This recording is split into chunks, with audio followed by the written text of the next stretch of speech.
Nah, tempat-tempat meditasi itu sangat menentukan hasil meditasi. Kawan-kawan bisa memilih kebutuhan apa yang sebenarnya ingin didapatkan dari meditasi.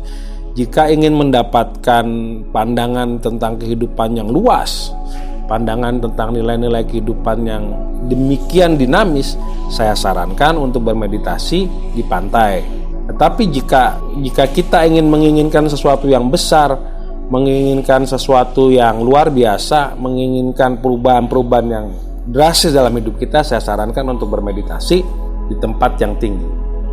Posisi ketinggian juga sangat menentukan dinamika meditasi, cara bermeditasi, dan capaian dari meditasi.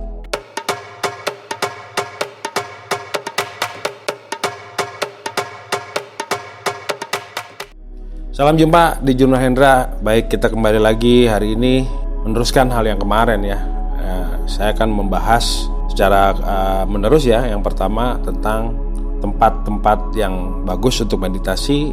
Di episode berikut kita akan bicara tentang waktu-waktu yang baik untuk meditasi. Oke, kita bicara dulu mengenai tempat-tempat yang bagus untuk meditasi. Aturan umumnya meditasi itu sebaiknya di ruang terbuka gitu. Tetapi tidak menutup kemungkinan bahwa meditasi itu dilakukan di kamar ya. Kalau kita hidup di perkotaan, tentu kita sulit sekali menemukan ruang-ruang terbuka, dan akan jadi aneh kalau kita meditasi di ruang publik. Jadi kalau di perkotaan, saya sarankan agar kawan-kawan, misalnya seperti saya, mengalokasikan sebuah ruangan khusus di rumah khusus untuk meditasi. Saya memang mengalokasikan ada satu ruang, itu dulu bekas garasi, kemudian saya ubah menjadi ruang pribadi bagi saya untuk bermeditasi. Tetapi ya meditasi bisa dilakukan di mana-mana ya, asal tidak memberikan kesan-kesan yang mencolok dan karena di Indonesia orang duduk bersila itu tidak umum gitu. Tempat meditasi apabila berada pada ruangan yang tertentu seringkali bisa digunakan sebagai sarana untuk ritual, misalnya pati geni, atau ada orang yang suka menjalankan ritual meraga sukma gitu. Mungkin ruangan khusus kecil ini lebih banyak diperuntukkan untuk keperluan itu ya. Kalau buat saya mungkin saya lebih suka dari yang kecil itu untuk melakukan pati geni gitu ya. Pati geni itu artinya ruangan itu tidak ada cahaya, gelap. Ketika ruang itu menjadi gelap, fokus saya terhadap diri saya lebih dominan ketimbang fokus saya terhadap dunia luar gitu. Dengan berfokus masuk ke dalam diri secara lebih dominan, maka target dari meditasi yang saya harapkan biasanya tercapai gitu ya. Apa sih capaiannya kalau meditasi pati geni di ruang yang gelap gulita itu kan?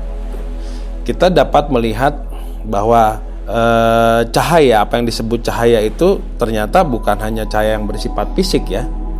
Ada cahaya yang bersifat esoterik, ada cahaya yang bersifat supranatural gitu kan. Ternyata juga bahwa di dalam diri kita juga ada partikel cahaya gitu ya.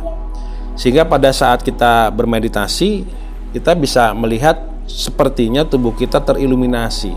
Sepertinya tubuh kita itu mengeluarkan cahaya. Dan pada beberapa teknik praksis meditasi yang sudah luar biasa ya, memang ya ada kejadian di mana ketika di ruang pati geni, di ruang yang senyap dan gelap, tubuhnya bercahaya.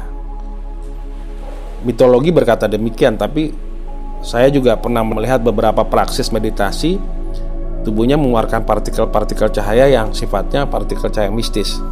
Apa itu partikel cahaya, dari mana dan bagaimana? Tapi yang jelas itu ada, gitu ya. Bahwa manusia adalah makhluk cahaya, bahwa manusia di dalam tubuh manusia ada partikel-partikel foton gitu. Ya memang terikat dalam tubuh, tetapi pada keadaan tertentu partikel cahaya yang terkandung dalam diri kita bisa keluar gitu ya. Jadi di dalam ruang pati geni kita bisa mengkonfirmasi apakah tubuh kita mengeluarkan iluminasi cahaya atau tidak gitu ya. Sementara di ruang terbuka, meditasi lebih melekat atau lebih ditujukan untuk mencari suara dan iswara, atau mencari tanda-tanda kukila, atau mencari firasat-firasat yang berasal dari telinga ya gitu ya. Mendengar sesuatu, mendengar hal-hal yang tidak biasa gitu ya. Oke. Jadi ada satu meditasi yang berusaha untuk menenangkan atau mengelola panca indera optical, yang satu meditasi yang lebih mengelola panca indera yang lebih audio gitu ya. Nah, pilihan tempat sangat menentukan meditasi mana yang kita mau pilih. gitu ya.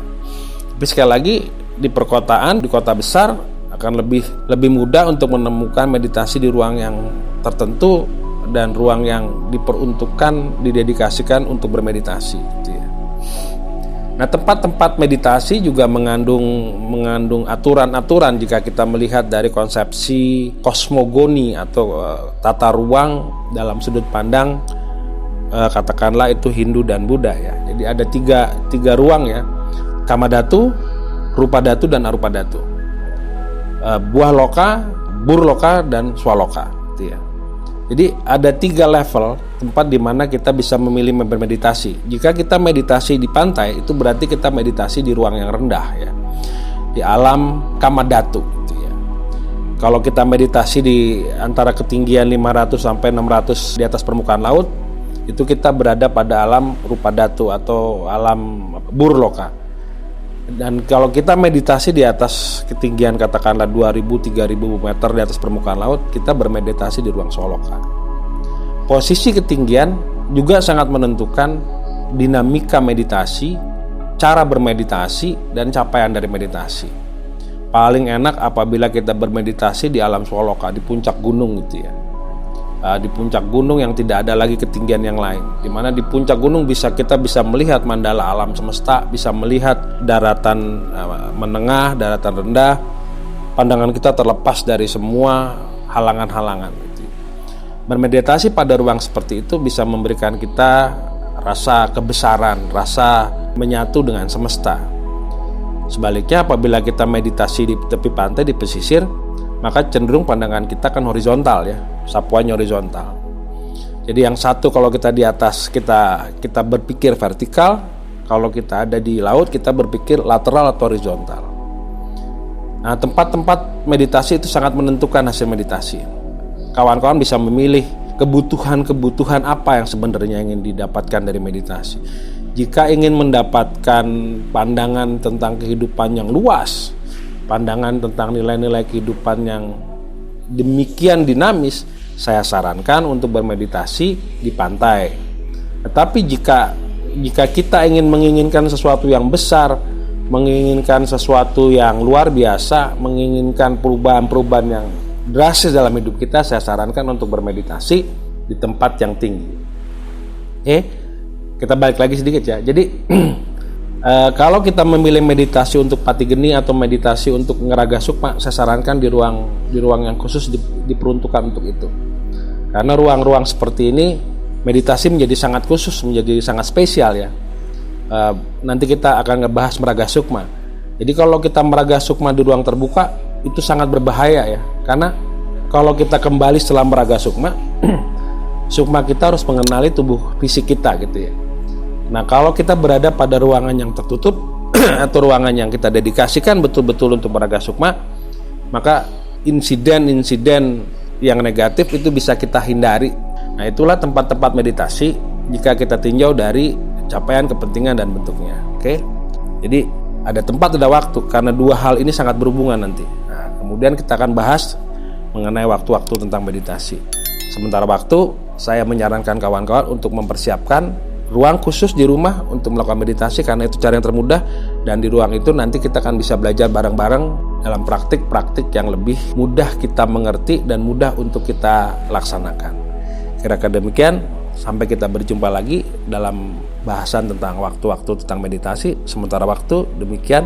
Terima kasih, kami tunggu subscribe, like, komen, dan diskusi-diskusi yang menarik. Kira-kira demikian, salam jumpa lagi di Jurnal Hendra berikut.